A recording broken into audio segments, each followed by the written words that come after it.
Okay, let's dive into this.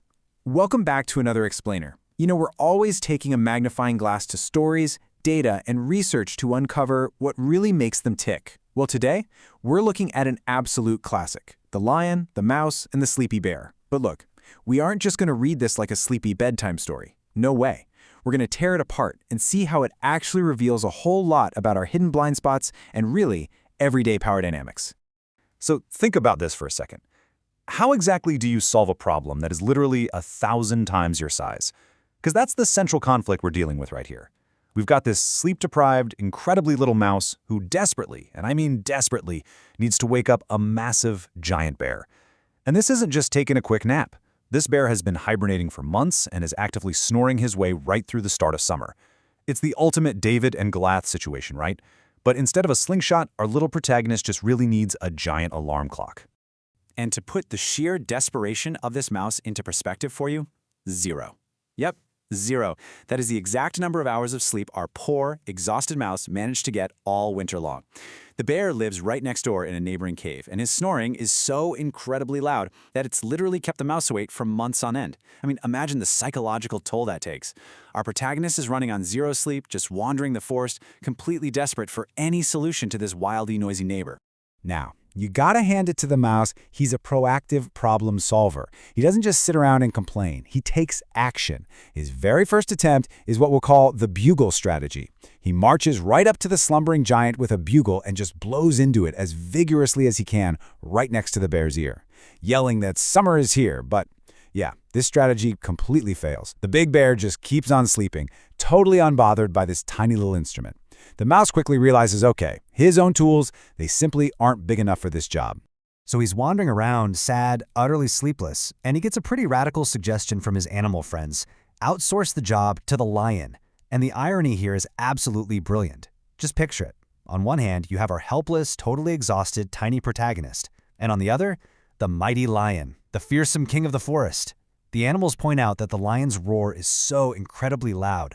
Literally everyone jumps the second they hear it. It's absolutely the perfect tool for the job.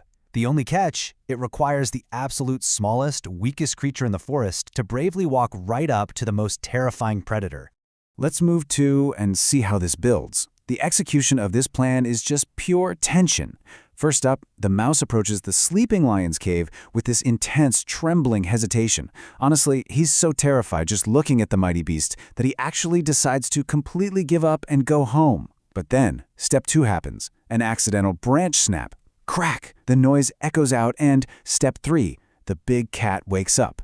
Now, a tiny, trembling little voice has to somehow explain itself to a freshly awakened apex predator.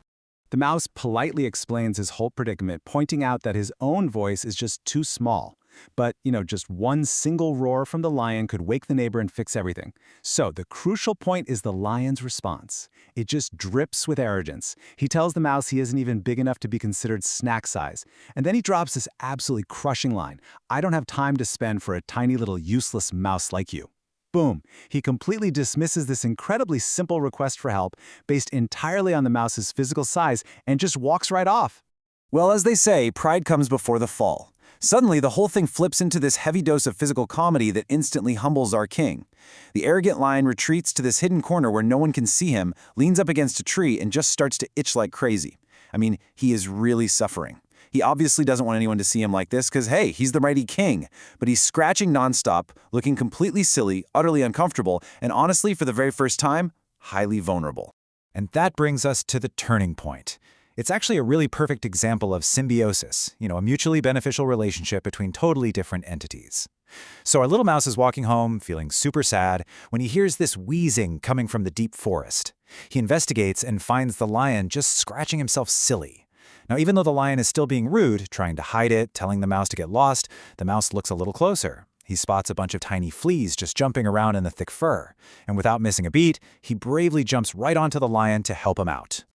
The mouse starts tossing out these fleas one by one, but the lion completely panics. It turns into this rapidly escalating mini-narrative of just pure chaos. Step 1. The lion starts rubbing his back frantically right and left against a tree, literally almost crushing our helpful mouse. Step 2. The lion sprints to a nearby lake and throws himself into the water, practically drowning the poor little guy. Step 3. He climbs out of the lake and proceeds to shake his body so incredibly hard and fast to dry off that the tiny mouse is barely hanging on. It is just a rapid-fire sequence of near disasters. But let's slow down the pacing right here. Take a breath. The lion finally stops thrashing. He stops rubbing, he stops jumping, and he stops shaking. He just stands totally still. And our tiny, battered, nearly drowned, nearly crushed little mouse reaches deep into the fur and successfully tosses out the very last flea. Wow, the relief is just palpable. The mighty itch is completely gone, and it's all thanks to the exact same creature the lion dismissed as completely useless just moments ago. Now, what's really interesting about this slide is the complete psychological turnaround we witness from the lion. He is deeply, deeply embarrassed by his earlier rudeness. And he offers a genuinely sincere apology. He says, "I looked down on you, mouse, but you still did everything in your power to save me. Thank you." The king of the forest openly admits his own prejudice. He realizes right then and there that true value really isn't measured in mass. And he openly acknowledges the incredible power and kindness of this tiny little creature. It's such a beautiful shift in the power dynamic, isn't it? I mean, before this whole incident, the lion literally labeled him a useless mouse. But after, the lion says, "Hop on my back and I'll take you home." The formerly arrogant predator literally elevates the mouse, offering him a VIP ride of honor all the way back to the snoring bear's cave. The entire social hierarchy of the forest has basically been completely flattened by one simple act of mutual assistance. And when they finally arrive at the cave, the lion absolutely makes good on his promise. It didn't take an entire army. It definitely didn't take a tiny bugle. It took exactly one single, incredibly powerful roar. The lion takes this massive, deep breath and roars so powerfully right into the big bear's ears that the actual stone floor of the cave shakes. That one perfectly targeted application of the lion's unique strength, it finally did the trick. It's just such a wonderfully light-hearted resolution to the whole story. The bear finally wakes up, bursting out of the cave completely disoriented and panicked, yelling, "Did the sun come out? Is it summer?" It's this perfect moment of total confusion, and of course it causes all the other forest animals to just erupt in laughter at this big, silly bear. But most importantly, the little mouse is absolutely thrilled because, finally, those long months of agonizing snoring are completely over. And this brilliantly illustrates exactly why this story endures. First off, size does not determine your worth. The mouse clearly had skills that the mighty lion lacked. Second, everyone needs help sometimes. Yes, even the massive kings among us who might seem totally invulnerable. And third, arrogance actively creates blind spots. Think about it. If the lion had clung to his arrogance, he would have been left out there in the forest, totally miserable and itching out of his mind. By letting go of his pride, he gained an incredibly valuable ally. Which brings us to the final thought of this explainer. I really want to leave you with a question to chew on as you go about the rest of your day. Who are the tiny mice in your own life that you might be severely underestimating?